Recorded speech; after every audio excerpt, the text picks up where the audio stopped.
Halo, selamat malam, selamat pagi, selamat sore, selamat apapun Anda sekalian.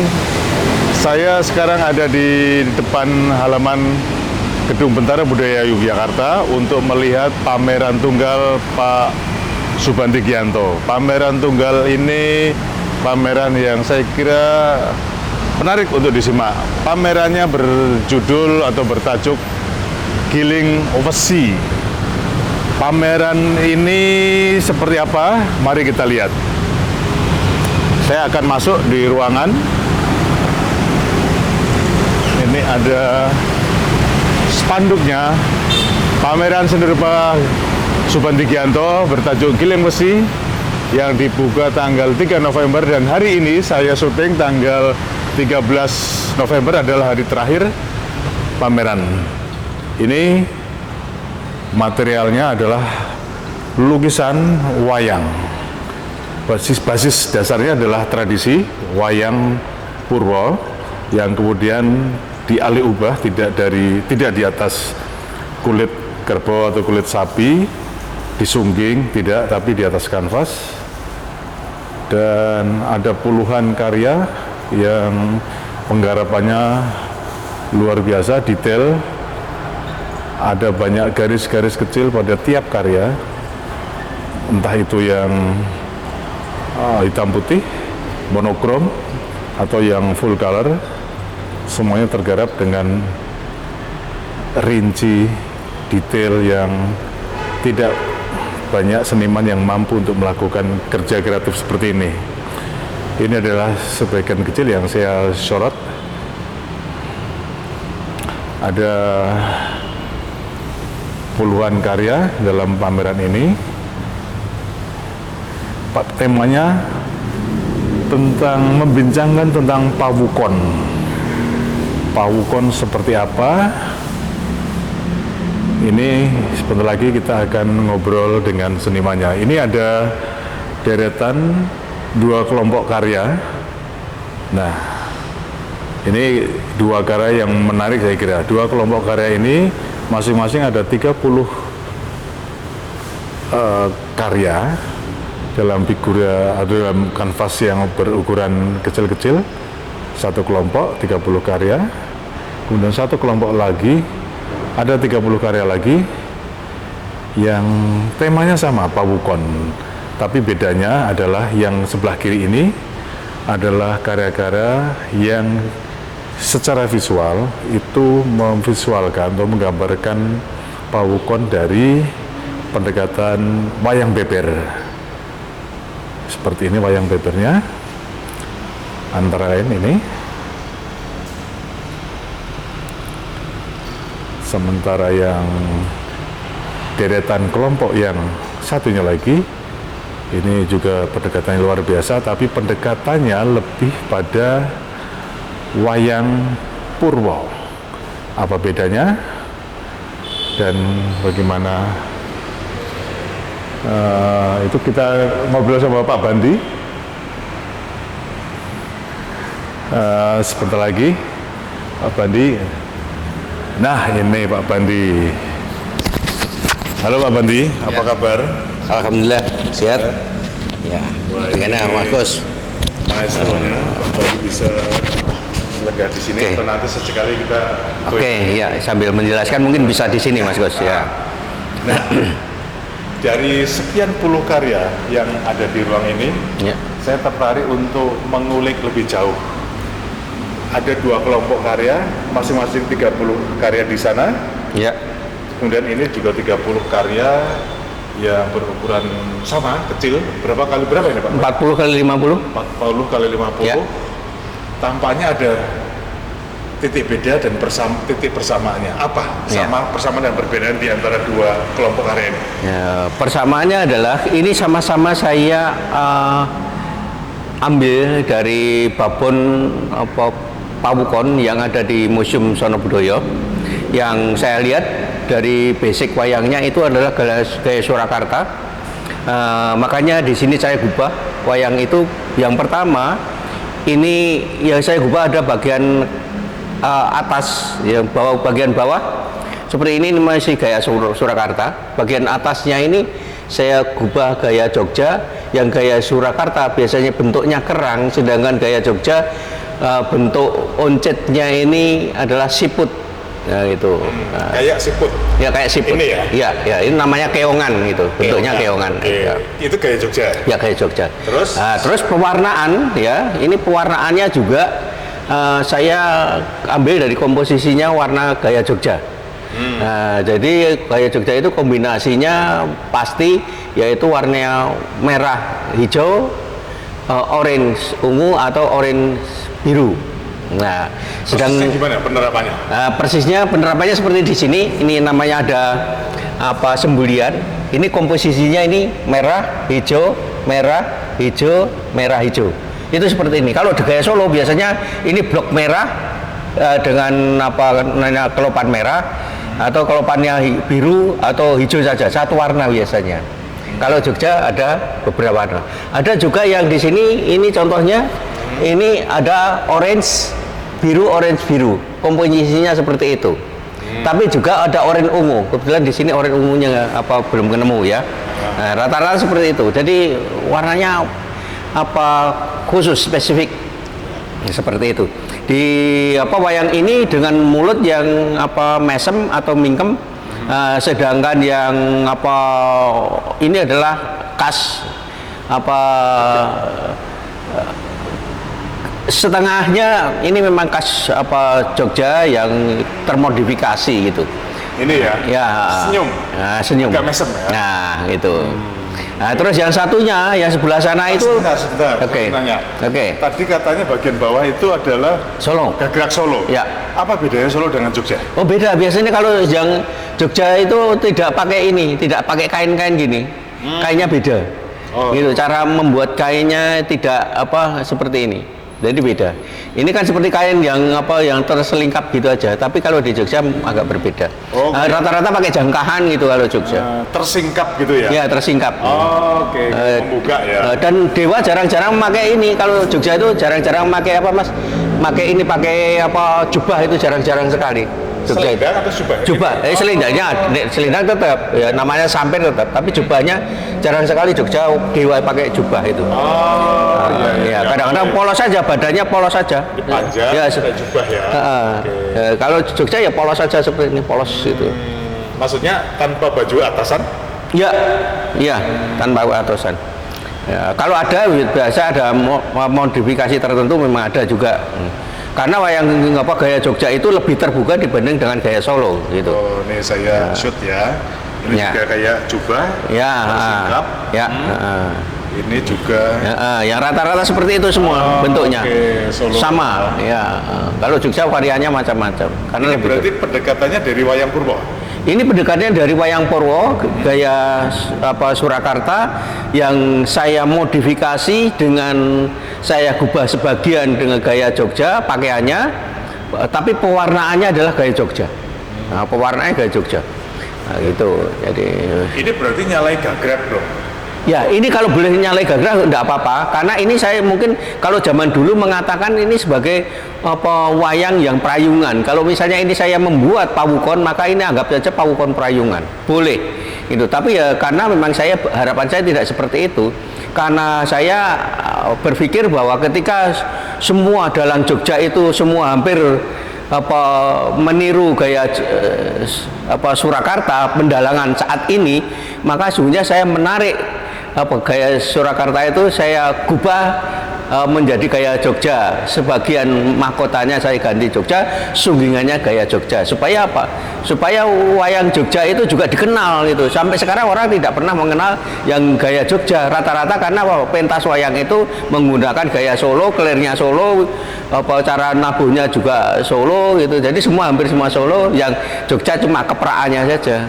Jadi saya mencoba biar mereka paham lah gitu bahwa ternyata kita bisa mengarahkan yang Surakarta saya tarik untuk menjadi gaya Jogja. Padahal ternyata banyak orang yang nggak paham yang Jogja yang mana, yang Solo seperti apa. Banyak yang nggak paham, ya betul. Banyak sekali yang nggak paham. Gitu. Sekarang beralih ke yang kelompok yang sebelah sana. Ya, Tadi berarti kayaknya akan menceritakan sesuatu yang penting pada karya yang di kelompok ini? Ya, secara spesifik ini wayang ini sungguhnya yang saya gubah adalah mukanya. Dari wayang Pawukon yang saya gambar ini adalah saya gabung antara wayang Purwo dengan wayang beber. Jadi mukanya ini wayang beber, mukanya kelihatan 3/4 gitu. Ini ada garis di sebelah belakang itu adalah muka sebelah sana, sedang ini sebelah sini. Bedanya kalau Wonosari biasanya mukanya itu agak di sini ada lurus, tapi kalau yang wayang bebernya Pacitan itu di sini agak lengkung sedikit gitu. Di situ. Sementara ini pendekatannya ke Wonosari. Ke Wonosari. Ini saya pendekatan ke Wonosari, sama-sama Jogja. Makanya saya sungguhnya bagaimana tradisi Jogja itu tetap muncul walaupun di situ ada sebagian ini juga deformasinya sama dari basic Pawukon yang menjadi koleksi Museum Sono Budaya, yang unsur Solonya lebih menonjol, saya rubah menjadi unsur Jogjanya yang lebih menonjol. Tadi saya bilang bahwa komposisi Jogja itu tadi sudah saya jelaskan antara yang merah hijau dan orange biru. Di sini ada warna orange ungu, Mas. Ya, ini contohnya. Ya. Jadi mesti gitu. Tapi kalau Solo ya kalau orange saja, biru saja, hijau saja gitu. Nah, di sini inilah sebagai identitas salah satunya. Juga termasuk misalnya membuat komposisi yang di atas. Nah, seperti ini kan ada orange, ungu gitu. Seperti itu. Okay. Nah, secara umum ini adalah pelukisan dari Pawukon. Betul, ya. Bisa jelaskan Pawukon itu apa? Ya. Dan kenapa dilukiskan dalam bentuk wayang seperti ini? Ya. Memang Pawukon itu adalah Pawukon adalah simbol-simbol yang ada di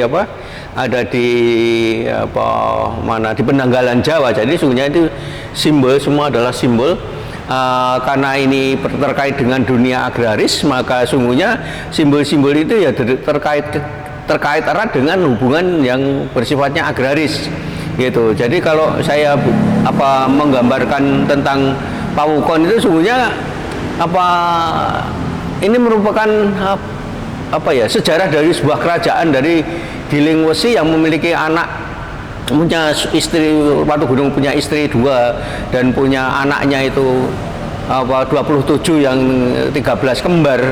Maka ini akan menjadi jumlah 30 ketika istri pertama menjadikan wuku atau tanggal pertama yang berlaku 1 minggu, dan seterusnya istri kedua menjadi wuku kedua, sedangkan Watu Gunung sendiri dijadikan yang terakhir sebagai penutup. Dari simbol-simbol ini sesungguhnya banyak hal yang bisa kita pelajari. Contohnya, ketika di sini ada simbol rumah gitu, ini ada tokoh, maka sesungguhnya rumah di sini ini adalah merupakan simbol bahwa si tokoh ini senang menunjukkan kekayaannya. Wah, contohnya seperti itu.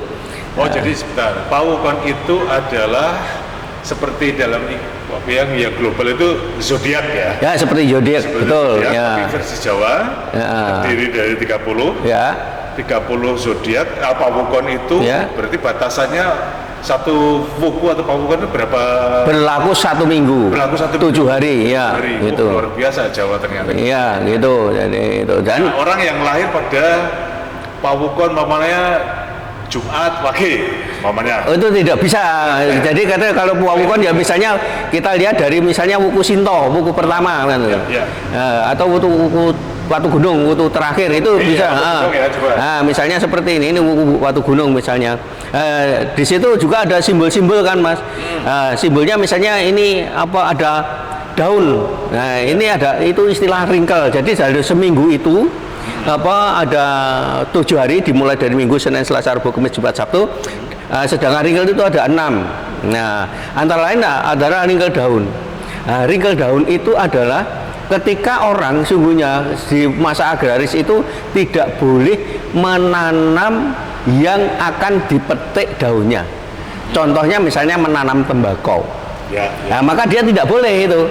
Pas ringkel ron atau ringkel daun itu.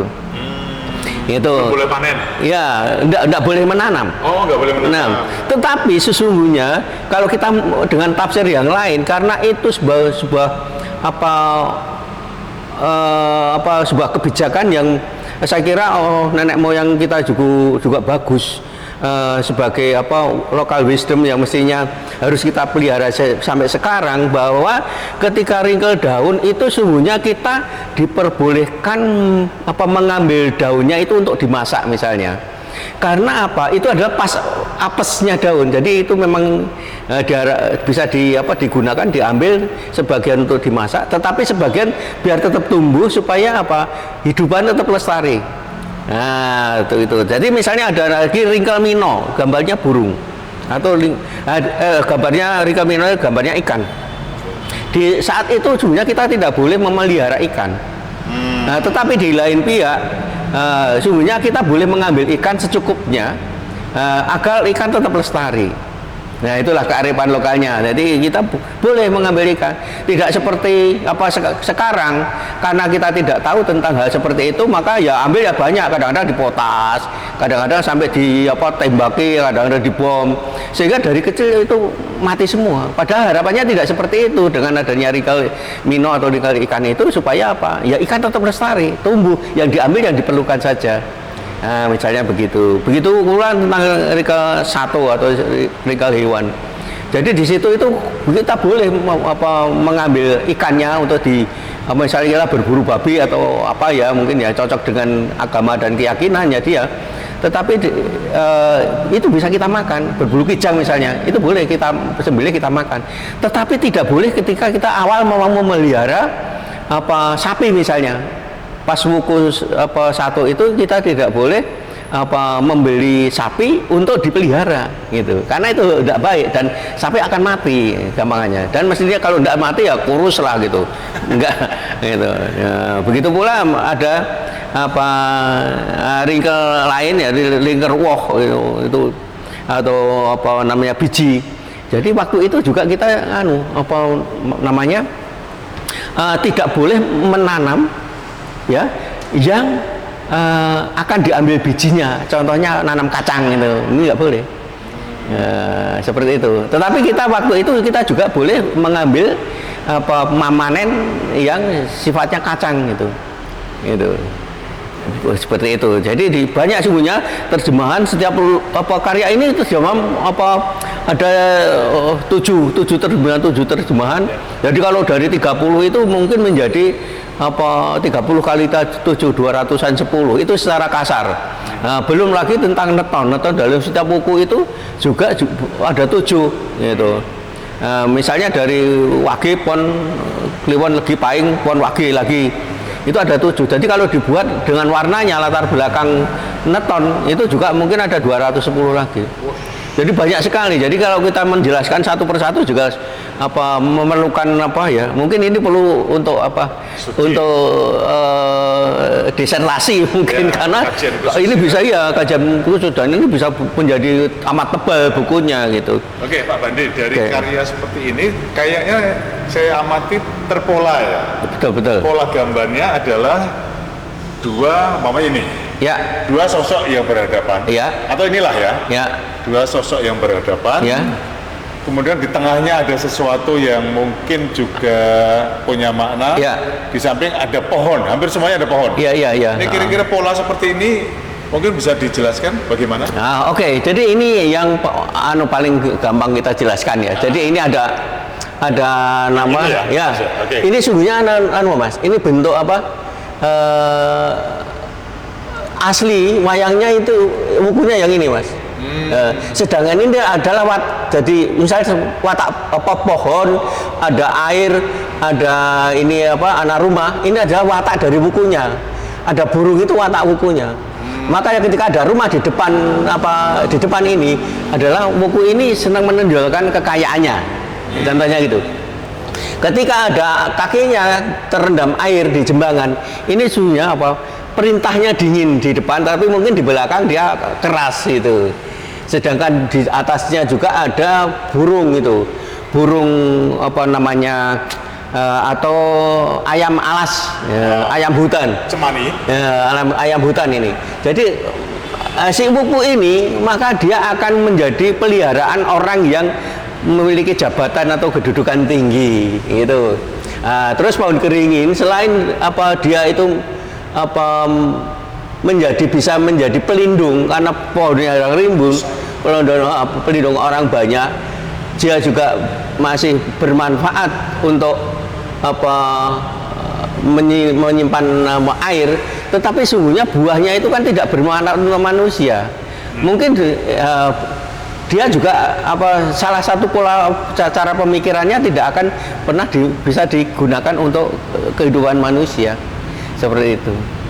Jadi semua ini ada simbolnya semua. Jadi burungnya ada simbolnya semua.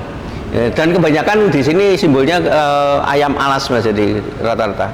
Jadi seperti ini juga ini simbolnya ayam alas itu sama. Ya, kalau ada bentuk pusakanya biasanya apa? Selalu waspada orang itu. Jadi buku ini waspada. Jadi setiap simbol macam-macam sama. Jadi yang air di depan atau air yang di apa, yang di kaki itu ada simbol apa sesuatu yang mendinginkan gitu. Nah, kalau ada simbol lagi yang misalnya apa rumahnya apa terbalik itu simbolnya boros itu. Kalau misalnya ada rumahnya yang di belakang itu, kalau yang di sini saya gambarkan biasanya saya gambar di atas itu simbol orang yang apa hemat. Ya, contohnya sini ini Mas, ini rumahnya di belakang ini berarti hemat gitu. Gitu. Tidak suka umum. Ya, iya, gitu. Jadi beberapa memang ada situasi seperti itu. Gitu. Nah, terus kalau nggak salah juga ada masing-masing tokoh yang ada pawukonnya itu adalah soal bilahi, titik sial. Oh, titik sial ya, namanya apa ini dalam apa pawukon ini ada namanya kolo. Nah, kolo yang buku ini adalah di utara Mas. Jadi kita tidak boleh jalan ke utara. Nah begitu, ini kolonya. Lebih-lebih kalau di sini dalam buku ini ada namanya ringkel jalmo. Itu kan apesnya manusia. Maka sebenarnya manusia itu tidak boleh melakukan pekerjaan apa saja. Lebih-lebih untuk punya kerja, misalnya ini nggak boleh gitu. Nah karena apa? Kalau orang itu melakukan aktivitas lebih-lebih berjalan ke utara, ini di atas saya simbolkan utara, maka dia akan sangat berbahaya. Di perjalanannya sangat berbahaya karena bisa kecelakaan di jalan gitu. Nah seperti itu. Jadi kalau yang pawukonnya ini mamanya ini apa? Ya. Ini nomor 3. Ya. Marekes apa Pak? Ya, Marekes ya. Marekes. Ini titik sialnya kalau dia banyak jalan ke utara. Ya, gitu. Ya, contohnya seperti itu. Jadi semua lambang apa raksasa ini sungguhnya simbol-simbol dari apa kolo. Jadi kalau seperti ini ya di apa kidul kulon ya Mas, barat daya ya. Ini ringannya barat daya. Ada lagi yang di seperti ini kan simbolnya saya gambar di pohon ini. Jadi orang pas wuku ini tidak boleh memanjat itu. Saya gitu kan. Jadi ini simbol-simbolnya saya tempel-tempel gitu supaya mengingatkan saja untuk kita supaya mudah gitu. Wah, rumit ya. Ya, ini rumit sekali. Tapi menarik karena budaya Jawa penuh dengan simbol. Iya, betul. Dan yang apa wukon yang saya buat ini campuran dengan wayang beber itu, saya kira ini bentuk pawukon yang baru. Kalau saya lihat dari beberapa buku belum pernah ada wuku yang bentuk wayangnya itu mukanya menggunakan wayang beber. Ini mudah-mudahan ini sebagai identitas baru terhadap apa wuku yang ada dalam perbendaharaan wuku yang ada saat ini.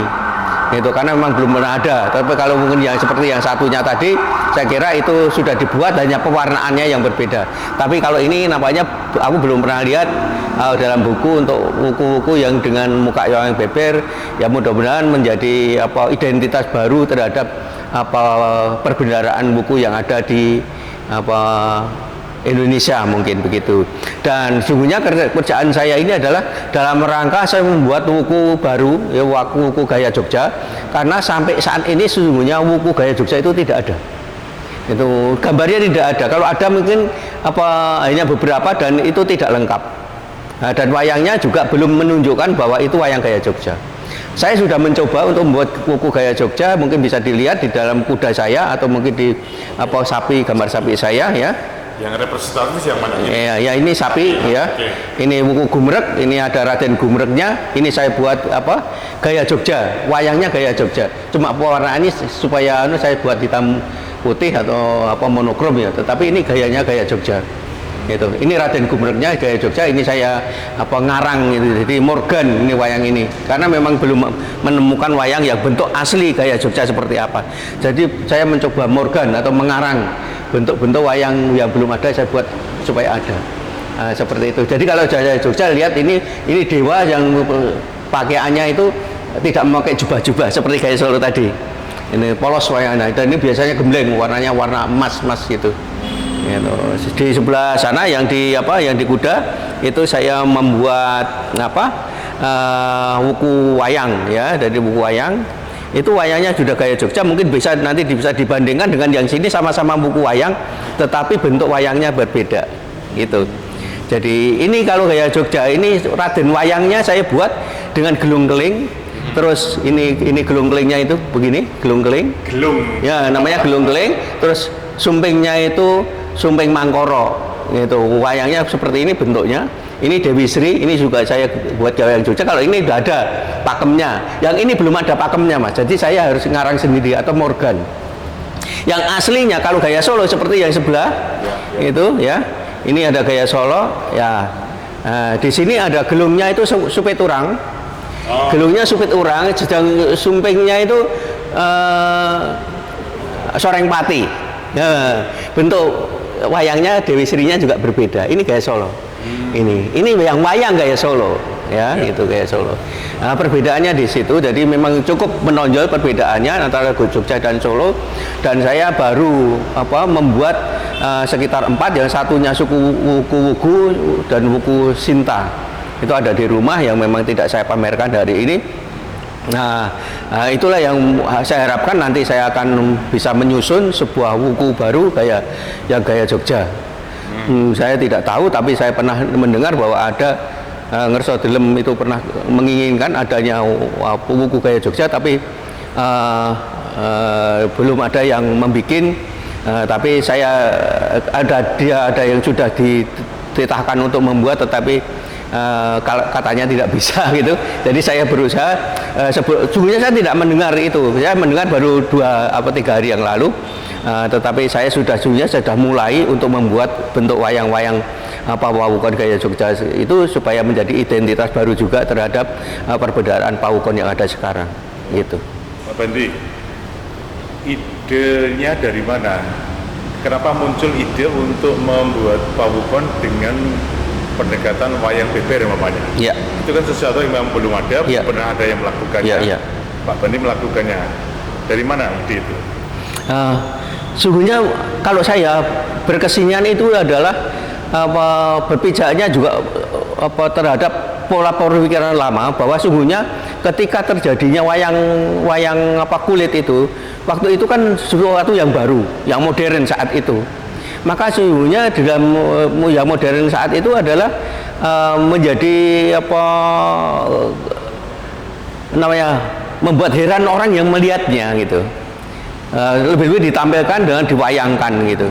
Nah, oleh karena itu saya begitu pula ketika saya membuka pawukon dengan saya modifikasi dengan wayang beber, sungguhnya saya kepingin membuat sesuatu yang baru juga. Dan sesuatu yang baru ini saya berpikir bahwa itu juga nanti akan menjadi sebuah tradisi baru sama dengan yang kemarin gitu. Jadi saya pikir bahwa namanya tradisi-tradisi itu sungguhnya bisa kita bangun dengan kita mencoba memulai dengan membangun tradisi-tradisi baru. Sebab dengan tradisi baru, dengan basic tradisi lama itu saya kira akan memberi roh pada karya-karya saya yang akan saya tampilkan kemudian.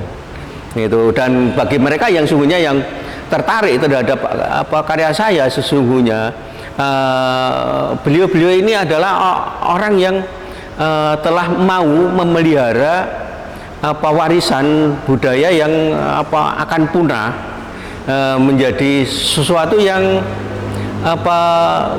bisa dimanfaatkan untuk menggugah generasi yang akan datang supaya tidak melupakan budaya kita yang sungguhnya amat adiluhung, penuh penuh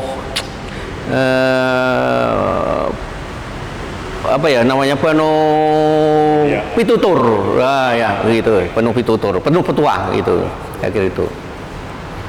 Kalau dengar cerita Pak Bandi tadi, eksplorasi ini tampaknya masih akan berkembang. Siap ya, eksplorasi berkembang dan setiap saat eksplorasi terus. Dan saya kira saya berkesenian itu seperti orang bernapas. Saya tidak pernah punya pretensi untuk apa, tapi saya yang jelas setiap hari saya ingin berkarya, membuat sesuatu yang baru dengan material baru, dengan pengembangan yang baru, tetapi basic saya ada tetap seni tradisi, tetap wayang, karena memang saya sejak kecil, sejak umur 7 tahun saya sudah belajar tentang wayang, maka itu sudah tertanam di hati saya, sebab hidup saya adalah dari wayang, makan, minum, belajar itu semua dari wayang. Jadi inilah sesuatu yang memang saya miliki, kekuatan saya di situ, maka saya tidak akan melupakan apapun yang akan telah kita lakukan oleh leluhur kita, supaya ini tetap menjadi sesuatu yang menjadi sesuatu yang lestari, yang kebaikannya untuk bermanfaat untuk kita semua gitu. Oke, terima kasih Pak Bandi atas penjelasannya yang luar biasa.